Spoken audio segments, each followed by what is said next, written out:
यहाँ पर संक्रामक, कम्युनिकेबल और इन्फेक्टिव डिजीज जो होती है उसको संसर्ग रोग भी कहा जाता है। तो संक्रामक रोग ये बहुत ही हानिकारक रोग होती है और एक व्यक्ति से दूसरे व्यक्ति में ये संचरित होती जाती है और ये कभी कभी महामारी का रूप भी ले लेते हैं। महामारी मतलब ये होता है क्या है कि घर में किसी एक व्यक्ति को कोई संक्रामक रोग हो गया, जैसे अभी कोरोना वायरस महामारी का रूप ले लिया है ना। महामारी उसको कब बोला जाएगा, जब वो पूरे तेजी के साथ किसी एक मोहल्ले, किसी एक शहर, किसी देश में पूरे तरीके से बहुत तेजी से फैलती है और उसकी रोकथाम करना बहुत ही मुश्किल हो जाती है। ऐसे रोग को महामारी कहा जाता है।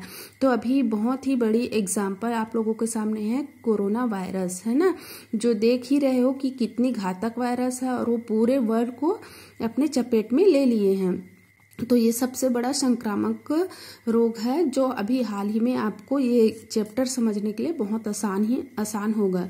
तो संक्रामक रोग का संचरण ये कैसे होता है। संक्रामक रोग रोगाणु के लिए रोगाणु कोष के और रोगाणु स्वस्थ व्यक्ति के शरीर में संक्रमित कर देते हैं। क्या होता है, जब कोई माध्यम से, जैसे वायु है, जल है या कोई भी एक माध्यम जिसको रोगाणु कोष कहते हैं, उसके माध्यम से वो एक स्वस्थ व्यक्ति के शरीर में प्रवेश कर देता है और वो प्रवेश करने के बाद उसको रोग ग्रसित बना देते हैं। जैसे इसमें दो प्रकार के संक्रामक बताएं, डायरेक्ट ट्रांसमिशन या सीधा संचरण होता है और दूसरा इनडायरेक्ट परोक्ष संचरण या परोक्ष संचरण, दो प्रकार का है ना। तो इसमें एक डायरेक्ट होगा, इनडायरेक्ट होगा। डायरेक्ट मतलब क्या होगा, जिसमें रोगी तथा स्वस्थ व्यक्ति स्पर्श करेंगे, थूकने, सांस लेने आदि से संचरण होता है, वस्त्र आदि पहनने से होता है, माँ से बच्चे को जब संक्रमण होगा, भूमि या जल द्वारा रोगी स्वस्थ व्यक्ति का सीधा संपर्क होगा, तब उसको हम क्या बोलेंगे, डायरेक्ट कम्युनिकेशन बोलेंगे या डायरेक्ट ट्रांसमिशन बोलेंगे। फिर है इनडायरेक्ट। इनडायरेक्ट में किसी माध्यम के द्वारा जाता है, जो माध्यम होती है उसी को वाहक कहते हैं। जैसे कीट है, मक्खी है या कोई अन्य जंतु है जिसके माध्यम से क्या होता है, रोग एक से दूसरे में संचरित होता है, तब हम उसको इनडायरेक्ट ट्रांसमिशन कहते हैं। फिर आगे है वायु।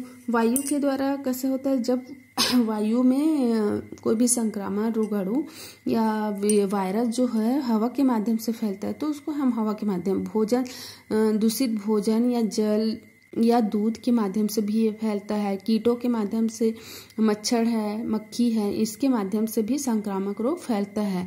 संसर्ग। संसर्ग मतलब डायरेक्ट जब एक व्यक्ति दूसरे व्यक्ति को स्पर्श करे तो उसको संसर्ग कहते हैं। जैसे दांत, खात, खुजली है या पायरिया है, ये सभी क्या है, संसर्ग रोग है। फिर आगे दिया गया है रोग की अवस्था। तो रोग की अवस्था में क्या होता है, पहले क्या होगा, संप्राप्ति काल। संप्राप्ति काल में क्या होगा, जब रोगाणु, पैथोजन, चाहे वो वायरस हो चाहे बैक्टीरिया हो, व्यक्ति के शरीर में प्रवेश करता है और प्रवेश करने के बाद वो वहाँ पे विष उत्पन्न करना शुरू करता है, अपना असर दिखाना शुरू करता है, तो उसको हम बोलते हैं संप्राप्ति काल।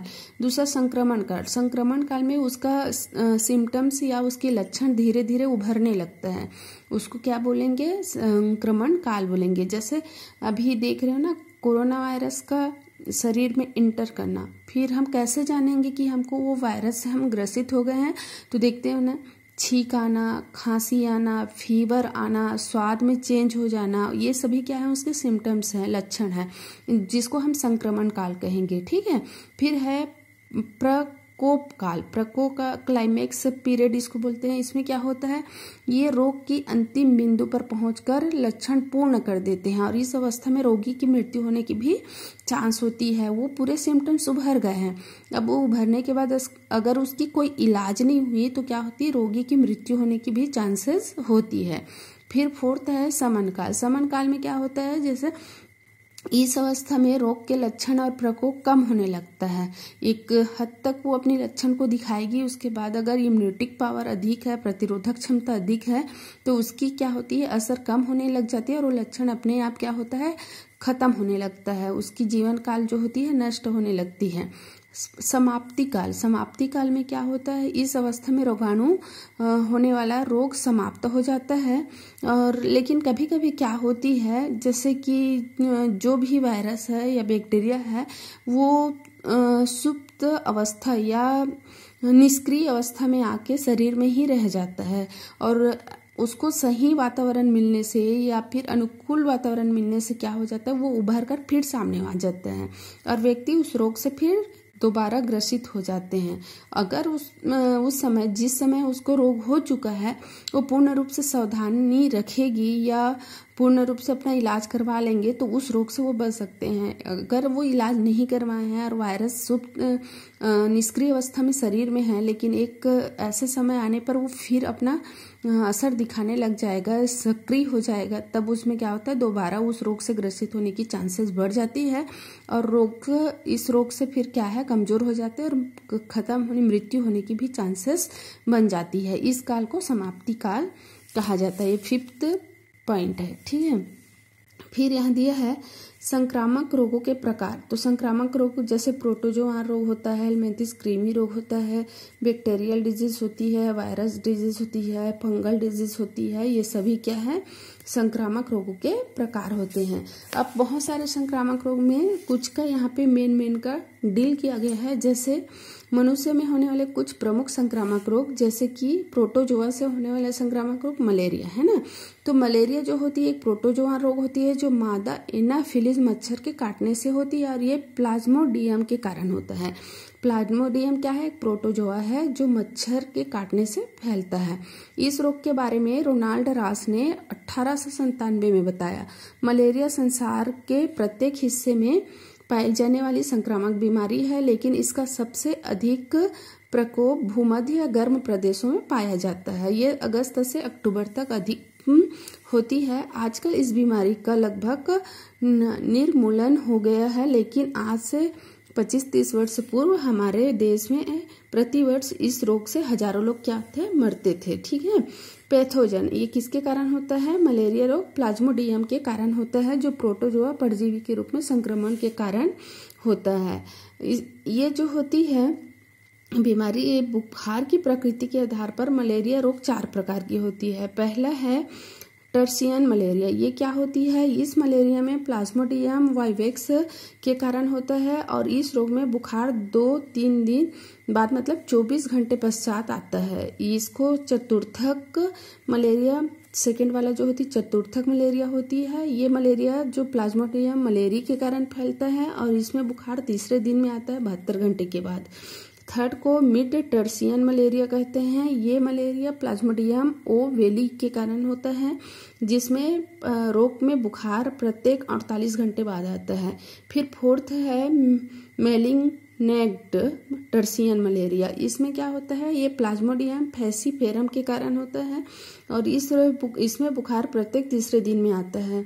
यह मलेरिया का सबसे घातक प्रकार होता है। तो इस प्रकार से 4 प्रकार की मलेरिया यहाँ पे बताया गया है। साइकिल सबसे मेन है इसमें। तो इसमें साइकिल कैसे होता है, देखो होता क्या है, जब कभी भी जो मादा एनाफिलिस मच्छर होती है वो जब मनुष्य को काटती है या रक्त को चूसती है तो उसमें क्या होता है, रक्त के साथ साथ मच्छर के आमाशय में प्लाज्मोडियम के रोगाणु मतलब प्लाज्मोडियम जो होती है वो उसके आमाशय में पेट में चले जाता है। फिर क्या होता है, वहां पर वो लैंगिक प्रजनन करता है और लैंगिक प्रजनन करने के साथ साथ गैमेट्स का निर्माण करता है। फिर जब मच्छर स्वस्थ व्यक्ति को दोबारा काटता है, जब दोबारा वो काटेगा तब ये जो गैमेटोफाइट कंडीशन में प्लाज्मोडियम आए रहता है वो मनुष्य में आरबीसी के साथ साथ यकृत में पहुंच जाता है जहां पर वो अलैंगिक प्रजनन करता है। और अलैंगिक प्रजनन करने के साथ साथ क्या होती है, उसकी संख्या बहुत तेजी से बढ़ने लगती है। साथ ही साथ ये यकृत से आरबीसी में चले जाता है। आरबीसी क्या है, लाल रक्त कणिका होती है ना, वहां पे चली जाती है जहां पर वो बहुत संख्या बढ़ने के बाद 24 घंटे के अंतर्गत वो आरबीसी फट जाती है और आरबीसी के फटने के साथ रोगाणु क्या होती है, फ्री हो जाती है और वो दूसरे आरबीसी सेल को अटैक करने लगती है। इस प्रकार वो अपनी संख्या को बढ़ाते जाता है और पूरे आरबीसी को ग्रसित कर लेता है जिससे 24 घंटे के बाद फीवर भी आता है और जो रोग ग्रसित व्यक्ति होती है उसमें ब्लड की कमी भी होने लगती है और जब सही समय पर उसकी इलाज नहीं होती है तो मनुष्य की मृत्यु होने की चांसेस भी बनी होती है। यहाँ पर डायग्राम में इसका साइकिल आसानी से समझ सकते हैं। यहाँ क्या होता है, ये फर्स्ट कंडीशन होता है जो किसमें होता है, मलेरिया के मस्कीटो मतलब मच्छर के आमाशय में, ठीक है, जो लैंगिक प्रजनन करके गैमेटोफाइट या गैमेटोसाइट्स कंडीशन में आता है।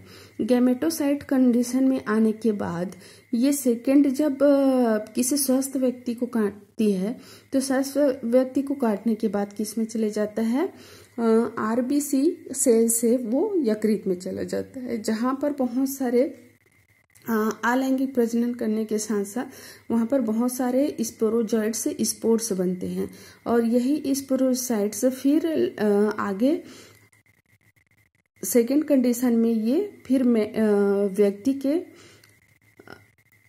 आरबीसी में चली जाती है और आरबीसी में जाने के बाद फिर ये क्या होता है, अमीबाइड स्टेज में आता है और अमीबाइड स्टेज में आने के बाद यहाँ पर बहुत सारे अलैंगिक प्रजनन द्वारा बहुत सारे सेल्स प्लाज्मोडियम सेल्स की निर्माण कर लेती है। फिर 24 घंटे या 48 घंटे के बाद ये जो सेल के ऊपर झिल्ली होती है वो फट जाती है और फिर इस कंडीशन में वो फ्री हो जाती। तो ये साइकिल फिर बार बार चलती जाती है और व्यक्ति को 24 घंटे या 48 घंटे में फीवर आना या ब्लड की कमी होने की चांसेस होने लगती है, मतलब उसका सिम्टम्स उभरने लगता है। तो इस प्रकार से उसका 2 स्टेज होता है, एक गैमेटोफाइट स्टेज, दूसरा स्पोरोजाइट्स अमीबाइड स्टेज। तो इस प्रकार से ये चक्र चलते जाता है।